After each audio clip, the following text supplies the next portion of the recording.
mythical land of Toyland has so many possibilities, so many worlds to travel. But have you ever heard of Ponyville, the land of the series daycare? I mean, not the series, the land of ponies, where a daycare lies, and here we are now, listening to a story by the teachers of the daycare. Enjoy. So, what's the story gonna be today? I have no idea.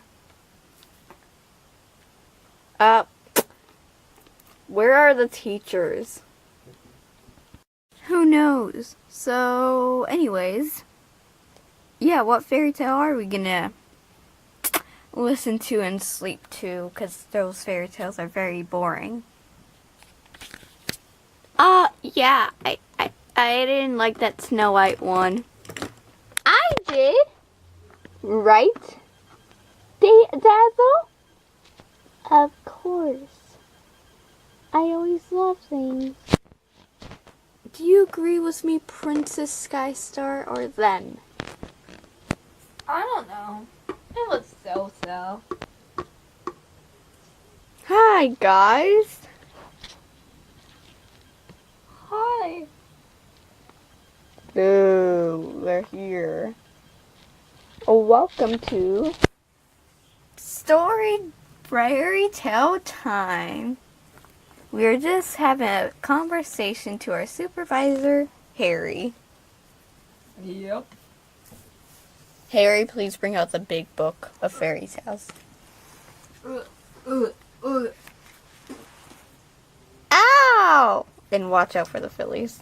I'm sorry. Mama.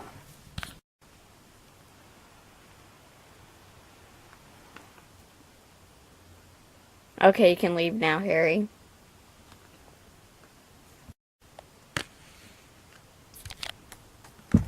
So, what do you guys want us to read? Yeah. How about Snow White? No. We heard that story way too many times. Why not a story that we never heard? Oh, like what? Yeah, like what? Let's see.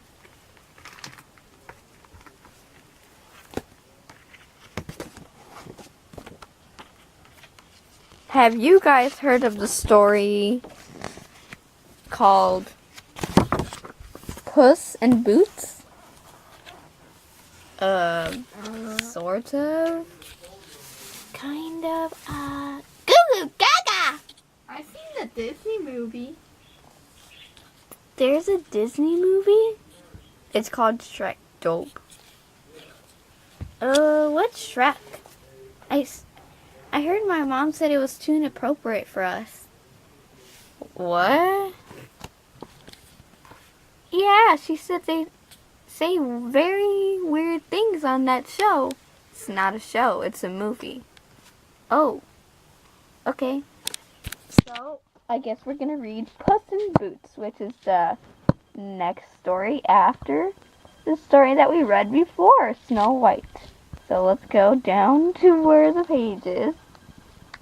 And it says page 21, so let's go to page 21. Puss in Boots. Once there was a poor miller who had 3 daughters and very little else. When the old miller died, he left her mill to the eldest daughter. Okay, I get the meal.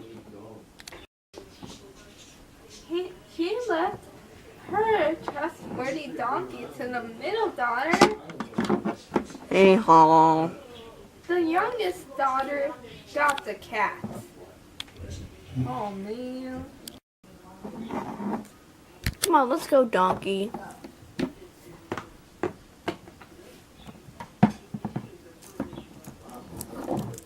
Bye, guys. Have fun.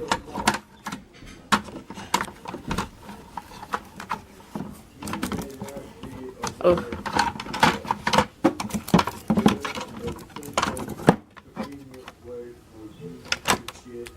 The youngest daughter was upset over her poor hair. I'm so upset over my poor hair. My older sisters can work together to earn a living. She said, but Puss and I will surely die of hunger. The cat overheard the girl. Don't worry. Said Puss. Just give me a sack and a good pair of boots so I can walk through the mud, and a brush, and you'll see that I can be a great help to you. The girl did what the cat asked. When Puss got on the boots, she pulled them on and strutted around.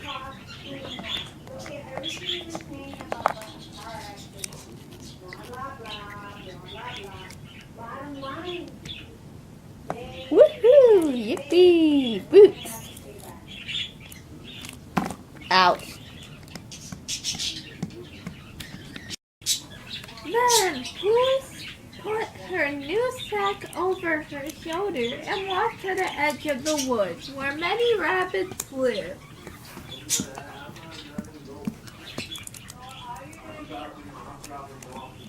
Huh.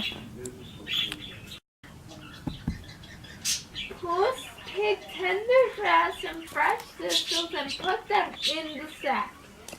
Then she lay down as if she were dead and waited.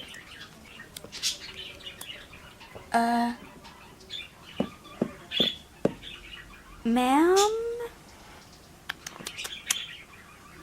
What are you doing? A plump young rabbit soon hopped along and smelled the fresh thistles. Oh my gosh. It smells so good, but I don't want to take it. She crawled into the bag to eat. Puss jumped up and closed the bag. She brought the rabbit to the queen. Puss was led into the queen's throne. Follow me.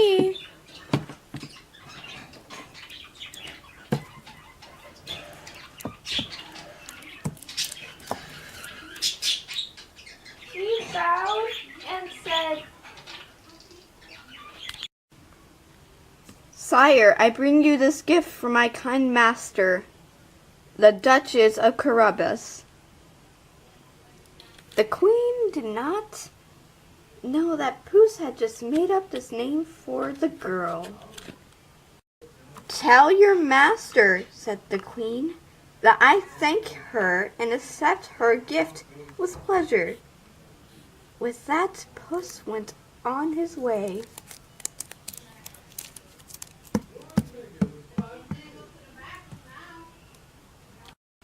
The next day, Puss caught 2 squirrels.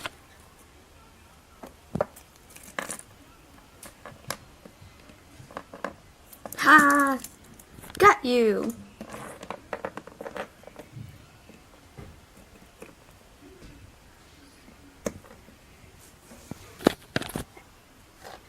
To present to the queen. The queen was pleased and said, Thank you. Thank your generous master, the Duchess of Carabas. She is most kind. For many weeks, Puss brought various gifts to the queen.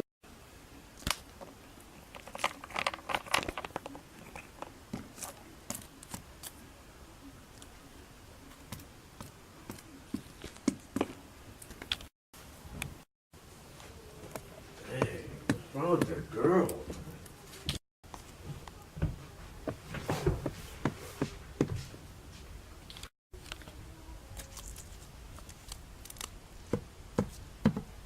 What are you gonna wear today?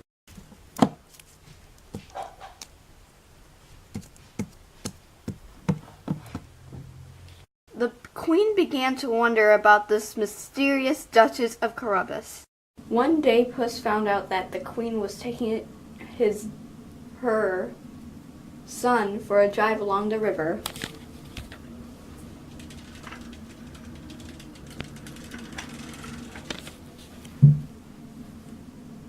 Puss said to his master, "Go down to the river, take off your clothes, and get in.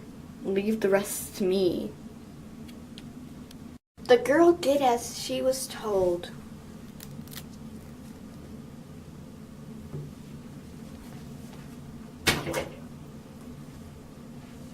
Then Puss hid the clothes under a big stone.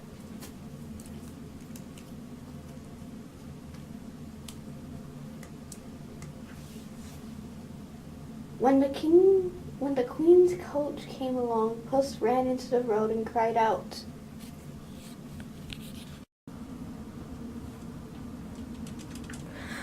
"Help! Help!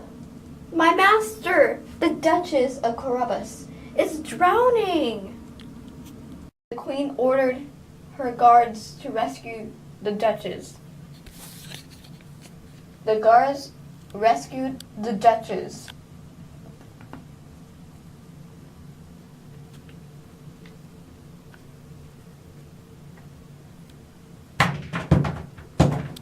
The prince watched as the guards pulled out the Duchess.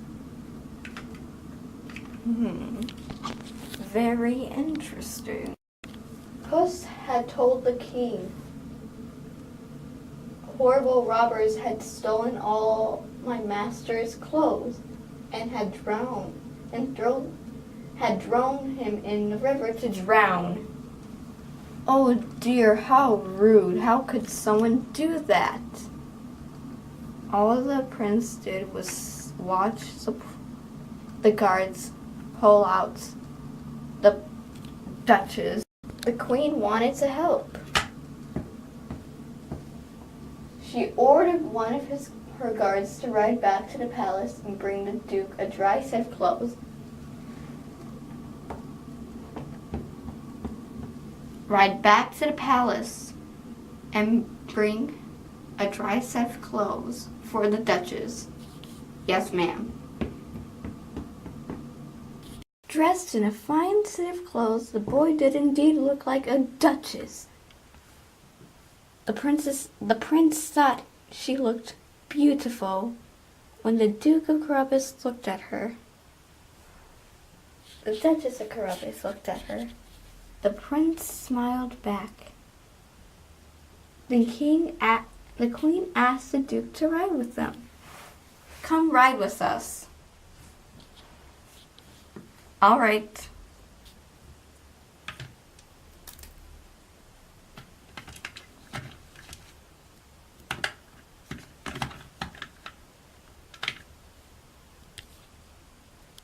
Meanwhile, Puss went ahead of the royal carriage to carry out her plan.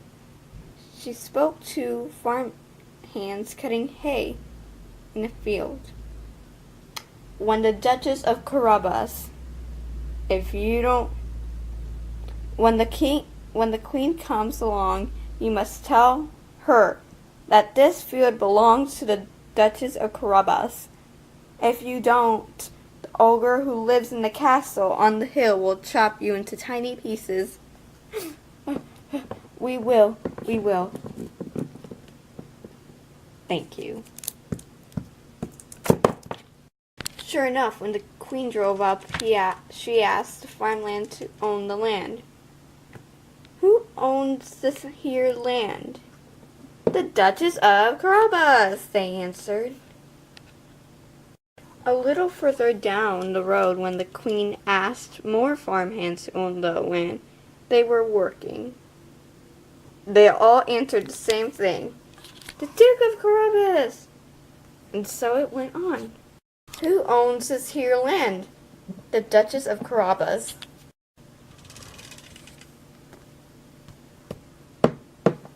Who owns this here land? The Duchess of Carabas. Everywhere the queen asked, she was told that the land belonged to the Duchess of Carabas. The queen was amazed at how much land the Duchess owned and how wealthy she was. The Duchess of Carabas, the queen thought. Now that is a name I surely intend to remember. The prince, who was sitting right in front of the Duchess in the carriage, was not paying much attention to the Duchess' wealth. She gazed into her eyes during the entire journey. The Duchess and the prince talked and talked. By now the prince felt he was in love with the Duchess. She, in turn, fell in love with the prince. While the prince and the Duchess talked and got to know each other, Puss went ahead to the ogre's castle. He was a very rich ogre. He owned all the surrounding land and had heaps of treasure hidden away inside his castle. The horrible ogre was also said to have special powers. He could change into any animal at all, but Puss had a plan and would ask to see the ogre's powers for himself. When Puss got to the castle, she asked to see the ogre. Then Puss boldly said,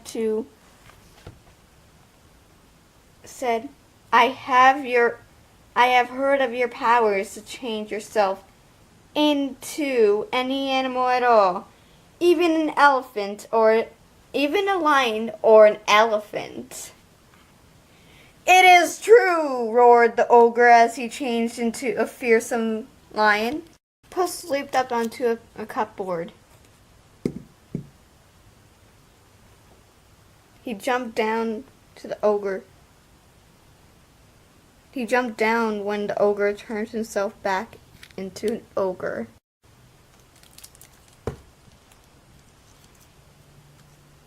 Puss told the ogre that he was very frightened.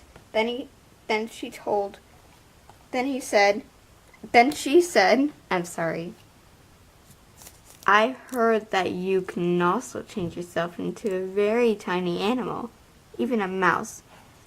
Oh, too bad. It's impossible. What? Impossible? Roared the ogre. Not impossible. For me, in the blink of an eye, he changed himself into a mouse. Puss wasted no time. He pounced on the mouse and ate it. As the mouse was gone, so was the ogre.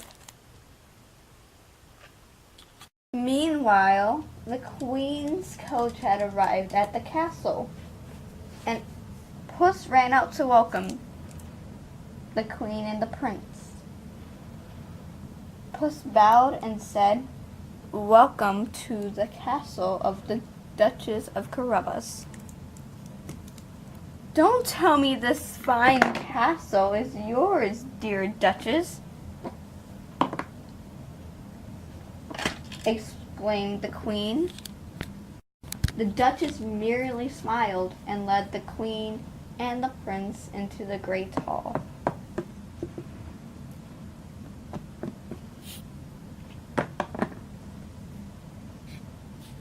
Then the queen offered the charming duke his lovely daughter's hand in marriage. The Duchess and the prince were married that day. As for clever Puss, she lived of ease in the castle forever and ever. The end. What did you guys think of the story? Speechless, huh? Well, it's something. Yeah, something, because I didn't hear any interruptions during the story this time. Well, it's something new. How are we supposed to interrupt? How are we supposed to say, ooh, that's my favorite part when we don't even know the story? Well, now you do, and when we read it again, you probably will make interruptions and say stuff. Probably not. It was a pretty crappy story if you asked me. Yeah, it's not like one of my favorites or anything. Well, I'm so glad that you guys listened. Yeah, listened. That's exactly what we did. Okay, let's head off to snack time now.